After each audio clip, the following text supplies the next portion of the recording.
Hello friends, welcome to my channel. আজকে আমি বানাবো বোয়াল মাছের কারি।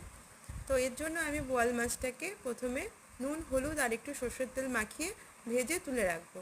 এরপর আমি মিক্সিতে একটু আদা, রসুন আর একটু লঙ্কা পেস্ট করে নেবো। তারপর কড়াইতে সর্ষের তেল দিয়ে জিরে ফোড়ন দিয়ে পেঁয়াজ কুচোনো ভালো করে ফ্রাই করে একটু নুন দিয়ে দেবো।